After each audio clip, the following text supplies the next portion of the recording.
വോട്ടെണ്ണലിന് ഇനി മണിക്കൂറുകൾ മാത്രം അവശേഷിക്കുമ്പോൾ കേരള രാഷ്ട്രീയത്തിൽ നിർണായക പ്രതികരണം നടത്തിയിരിക്കുകയാണ് SNDP യോഗം ജനറൽ സെക്രട്ടറി വെള്ളാപ്പള്ളി നടേശൻ. പുതിയ സർക്കാർ ഏതുമാവട്ടെ BLM കൂടെയുണ്ട്. പുതിയ സർക്കാരിന് ആശംസകൾ.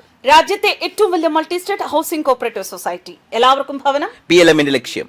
ചെറിയ ഭൂരിപക്ഷത്തിലാണെങ്കിൽ പോലും സംസ്ഥാനത്ത് LDF വീണ്ടും അധികാരത്തിലെത്തുമെന്നും അത് തനിക്ക് വിശ്വാസമുണ്ട് എന്നും, എന്നാൽ UDF വന്നാൽ ഇവിടെ അടി മാത്രമാണ് ഉണ്ടാകുക എന്നതാണ് അദ്ദേഹം വിലയിരുത്തിയിരിക്കുന്നത്. അതേപോലെ LDF സർക്കാർ പാവപ്പെട്ടവർക്കായി തന്നെ നിരവധി ക്ഷേമ പദ്ധതികൾ നടപ്പിലാക്കിയെന്നും ഏകദേശം 60 ലക്ഷം പേർക്ക് ഇതിന്റെ ഗുണം ലഭിച്ചിട്ടുണ്ട് എന്നതാണ് വ്യക്തമാക്കിയിരിക്കുന്നത്.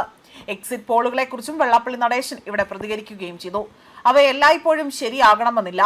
ഇതിനിടെ തന്നെ BJPയെ ആരും അവഗണിക്കരുതെന്ന മുന്നറിയിപ്പ് കൂടി അദ്ദേഹം നൽകുന്നുണ്ട്. BJP 14 സീറ്റുകൾ നേടുമെന്ന അവകാശവാദം ഉണ്ടെങ്കിൽ പോലും അത്രയും നേടാനാകില്ല. എങ്കിലും അവർക്ക് അക്കൗണ്ട് തുറക്കാൻ ഇവിടെ സാധിക്കുമെന്ന വിലയിരുത്തൽ ഇവിടെ അതിൽ വിശ്വസിക്കുന്നവർ ഏറെയാണ് എന്നും അദ്ദേഹം പറയുന്നു.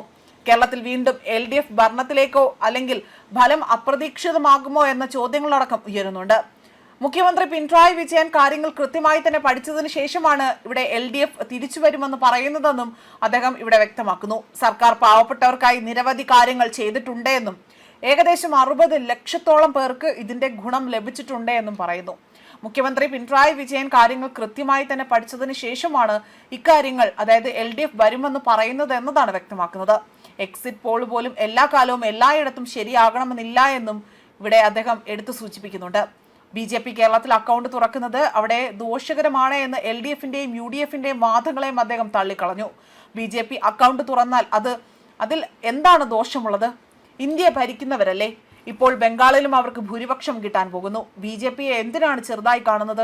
ഇന്ത്യയിൽ ഇന്ന് മഹാഭൂരിപക്ഷം സംസ്ഥാനങ്ങളും BJP ഭരിച്ചുകൊണ്ടിരിക്കുന്നു. BJP ഭരണം മോശമാണ് എന്നത് പറയാനാകില്ല എന്നും BJP ഇവിടെ ജയിച്ചാൽ അതൊരു തിരുത്തൽ ശക്തിയായി തന്നെ പ്രവർത്തിക്കും. രാജ്യം ഭരിക്കുന്ന പാർട്ടി ഇവിടെ 1-2 സീറ്റിൽ ജയിക്കുന്നതിൽ പേടിക്കാൻ ഒന്നുമില്ല എന്നും തിരുവനന്തപുരം ജില്ലയിലായിരിക്കും BJPക്ക് കൂടുതൽ വിജയസാധ്യതയെന്നും വെള്ളാപ്പള്ളി നടേശൻ വ്യക്തമാക്കുകയും ചെയ്തു. ഇതോടൊപ്പം തന്നെ കോൺഗ്രസിനുള്ളിലെ അധികാര തർക്കങ്ങളെയും UDFൽ മുസ്ലിം ലീഗിനുള്ള അമിത സ്വാധീനത്തെയും അദ്ദേഹം വിമർശിച്ചു. UDF ഇവിടെ ഭരണത്തിൽ വന്നാൽ പിറ്റേ ദിവസം ഇവിടെ വലിയ രീതിയിലുള്ള അടിയാണ് ഉണ്ടാകാൻ പോകുന്നത്. അതേപോലെ UDF ഇവിടെ ഭരണത്തിൽ വരാൻ പോകുന്നില്ല എന്നും ഇനി വന്നാൽ തന്നെ ഇവിടെ എന്താകും സ്ഥിതി? കലഹമല്ലേ നടക്കുക? ഇപ്പോൾ തന്നെ മുഖ്യമന്ത്രിയാകാൻ വേണ്ടി എത്ര പേരാണ് പരസ്പരം മത്സരിക്കുന്നത്? ഭരണം കിട്ടുമെന്ന് തോന്നിയപ്പോൾ ഇതാണ് സ്ഥിതിയെങ്കിൽ ഭരണം കിട്ടിയാലുള്ള സ്ഥിതി എന്തായിരിക്കുമെന്നും അദ്ദേഹം ചോദിച്ചു.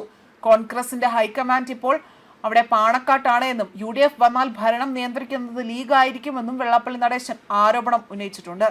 ഉമ്മൻചാണ്ടി മുഖ്യമന്ത്രിയായിരുന്ന കാലത്ത് വകുപ്പുകളും മന്ത്രിമാരും പ്രഖ്യാപിച്ചത് എവിടെ നിന്നാണ് എന്നത് നമ്മൾ കണ്ടതാണ് എന്നും ഇത് ഓർമ്മിപ്പിച്ചുകൊണ്ട് തന്റെ വിവാദ പരാമർശങ്ങൾ മാധ്യമങ്ങൾ ചൂണ്ടിക്കാണിച്ചപ്പോൾ സത്യസന്ധമായ കാര്യങ്ങൾ പറയുമ്പോൾ അതിനാരും ഇവിടെ പരിഭവം വിചാരിച്ചിട്ട് കാര്യമില്ല എന്നതാണ് അദ്ദേഹം മറുപടിയായി തന്നെ സൂചിപ്പിച്ചിരിക്കുന്നത്. ന്യൂസ് ഡെസ്ക് കർമ്മ ന്യൂസ്.